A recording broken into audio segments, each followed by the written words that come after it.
தென்னாடுடைய சிவனே போற்றி, எந்நாட்டவர்க்கும் இறைவா போற்றி. அனைத்து தமிழ் உள்ளங்களுக்கும் கனிவான வணக்கங்கள்.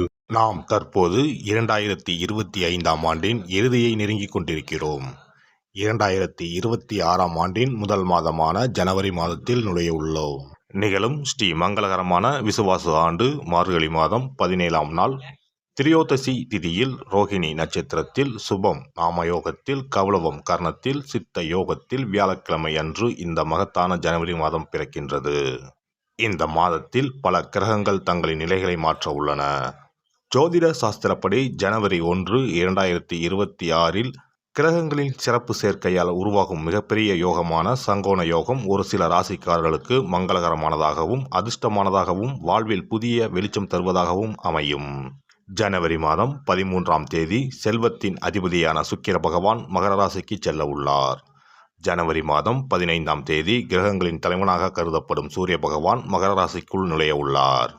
ஜனவரி மாதம் 16ஆம் தேதி கிரகங்களின் தளபதியான செவ்வாய் பகவான் மகர ராசியில் சஞ்சரிக்க உள்ளார். இம்மாதம் அதாவது ஜனவரி 17ஆம் தேதி புதன் பகவானும் ஜனவரி 18ஆம் தேதி சந்திர பகவானும் மகர ராசிக்கு செல்ல உள்ளனர். இவ்வாறு ஜனவரி மாதத்தில் கிரகங்கள் தங்களின் ராசியை மாற்றுவதால் அதன் தாக்கம் அனைத்து ராசிக்காரர்களின் வாழ்க்கையிலும் காணப்படும்.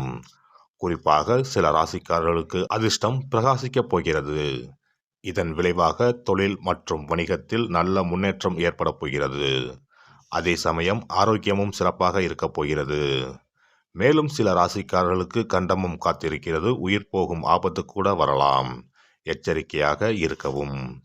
யமனே எதிரில் வந்தாலும் சிவனின் அருள் இருந்தால் எதிலும் வெற்றி பெறலாம். சிவ வழிபாடு கர்ம வினைகளை அளிக்கும்.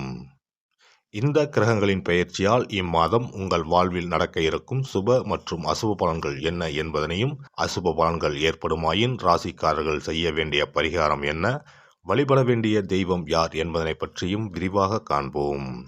பிறக்கப் போகும் இம்மாதத்தில் உங்கள் வாழ்வில் வளமும் நலமும் செல்வ செழிப்பும் பெற்று வாழ்வின் உயரிய நிலையை அடைய எல்லாம் வல்ல எம்பெருமானை வேண்டி விரும்பி கேட்டுக்கொள்கிறேன். தனது பேச்சு திறமையால் அனைவரையும் கவர்ந்தெழுக்கும் மகர ராசி அன்பர்களே, இந்த மாதம் மனதில் புதிய உற்சாகம் உண்டாகும். முயற்சிகளில் சாதகமான பலன் கிடைக்கும். பணவரத்து எதிர்பார்த்தபடி வரும். உடல் ஆரோக்கியத்தில் மட்டும் கவனம் தேவை. செவ்வாய் பகவான் சஞ்சாரத்தால் கெட்ட கனவுகள் தோன்றலாம். நட்பாக இருந்தவர்கள் கூட பிரிந்து செல்லலாம். தொழில் வியாபாரம் வழக்கம் போல் நடக்கும். எதிர்பார்த்த பணம் வந்து சேரும். கடன் பிரச்சனைகள் கட்டுக்குள் இருக்கும். உத்தியோகத்தில் இருப்பவர்கள் வீண் அலைச்சலை சந்திக்க வேண்டி இருக்கும். மேல் அதிகாரிகளை அனுசரித்து செல்வது நல்லது. குடும்பத்தில் இருப்பவர்களையும் அனுசரித்து செல்வது நன்மையை தரும். கணவன் மனைவிக்கு இடையே மனம் விட்டு பேசுவது நன்மை தரும். பிள்ளைகளுக்காக சில பணிகளை கவனிக்க வேண்டியிருக்கும். அவர்களை அன்புடன் நடத்துவது நல்லது.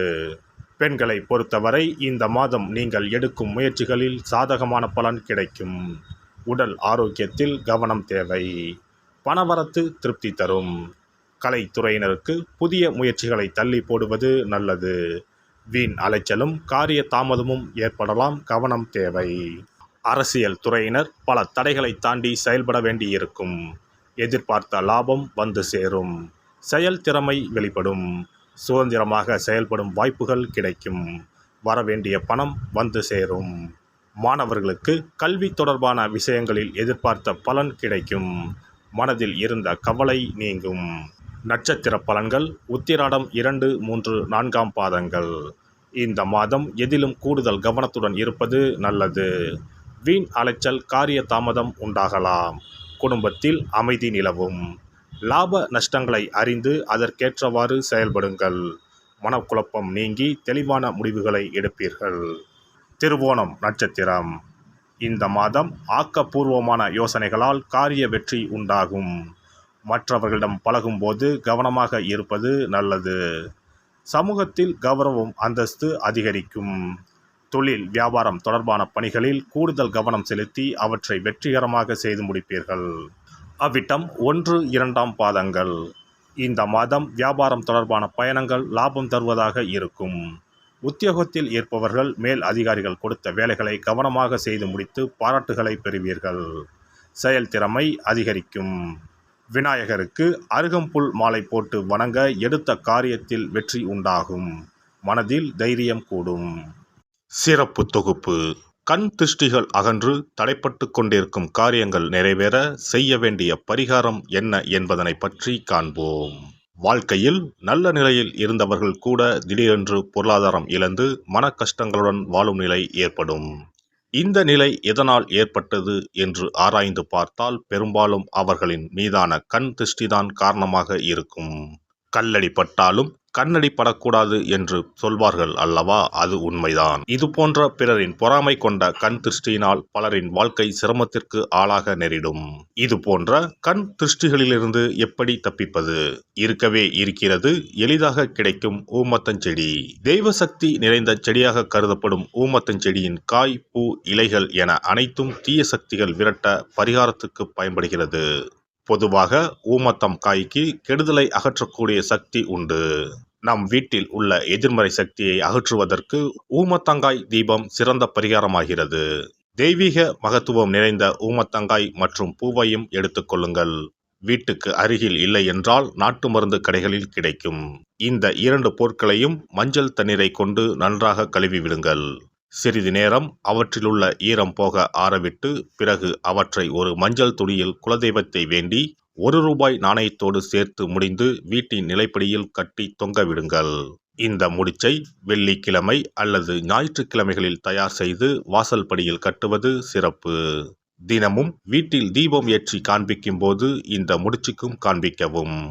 இதேபோல் ஊமத்தம் இலைகள் கிடைத்தால் அந்த இலைகளை சுத்தமான மஞ்சள் தண்ணீரில் கழுவிவிட்டு அவற்றை கொண்டு வீட்டில் இருக்கும் விநாயகருக்கு திங்கள் கிழமைகளில் தொடர்ந்து அர்ச்சனை செய்து வர வேண்டும். ஊமத்தம் பூவையும் விநாயகருக்கு சூட்டலாம். 3 வாரங்கள் தொடர்ந்து திங்கள் கிழமைகளில் விநாயகருக்கு ஊமத்தை இலையால் அர்ச்சனை செய்து ஊமத்தம் பூவை சூட்டி வழிபட்டால் வீட்டில் உள்ள கெட்ட சக்தி நடமாட்டம் மற்றும் கண் திருஷ்டிகள் தீரும்.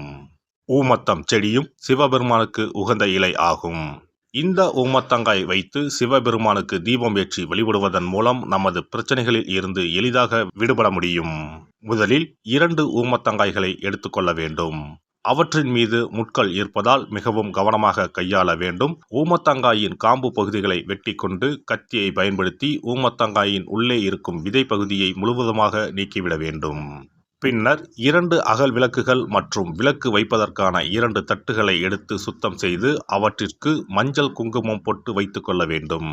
பின்னர் 2 தட்டின் மீதும் ஒவ்வொரு அகல் விளக்கை வைத்துக் கொள்ள வேண்டும். அதன் பிறகு எப்போதும் பூஜை செய்வதற்கு வைப்பது போன்ற வெத்தலைப்பாக்கு, பழம் போன்றவற்றை வைத்துவிட்டு 2 விளக்குகளையும் ஏற்றி சிவபெருமானை மனதார வேண்டிக் கொள்ள வேண்டும். எனக்கு இருக்கும் பிரச்சனைகள் அனைத்தும் தீர்ந்து இன்பமான வாழ்க்கை கிடைக்க வேண்டும் என வேண்டிக் கொள்ள வேண்டும். இந்த பூஜையை வெள்ளிக்கிழமை அன்று தொடங்கினால் தொடர்ந்து 9 வெள்ளிக்கிழமைகள் செய்ய வேண்டும். ஊமத்தங்காயின் மீது எவ்வாறு முட்கள் இருக்கிறதோ அதுபோல நமது வாழ்க்கையில் இருக்கும் முட்கள் போன்ற பிரச்சனைகளை அவை தீர்த்து வைக்கின்றன. இந்த பூஜையை நாம் தொடர்ந்து செய்து வருவதால் நம் மீது இருக்கும் கண் திருஷ்டிகள் அகன்றுவிடும். தீராத துயரங்கள் தீர்ந்துவிடும். பணம், நகை நம்மிடம் பெருகி வரும். சிலருக்கு கையில் சுத்தமாக பணம் இருக்காது. வறுமை தாண்டவமாடும். கடன் தொல்லையால் கஷ்டப்படுவார்கள். பண பிரச்சனையில் சிக்கி கொண்டிருப்பவர்கள் இந்த தீபத்தை ஏற்றினால் 3 வாரங்களில் நல்ல பலனை பெற முடியும். தொழிலில் நல்ல முன்னேற்றம் இருக்கும். கடன் பிரச்சனைகள் தீரும். உறவினர்களிடையே பகைமை இருந்தால் அவையும் மறைந்துவிடும்.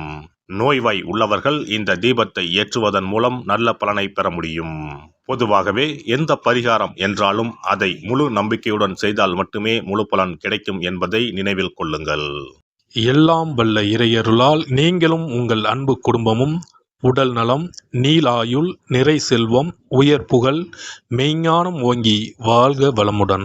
இந்த வீடியோ பதிவு உங்களுக்கு பிடித்திருந்தால் லைக் பண்ணுங்க, கமெண்ட் பண்ணுங்க, ஷேர் பண்ணுங்க. மறக்காம சப்ஸ்கிரைப் பண்ணுங்க. பக்கத்துல இருக்கிற பெல் பட்டனை கிளிக் பண்ணுங்க. நன்றி, வணக்கம். ஓம் நமச்சிவாய. சிவாய நம.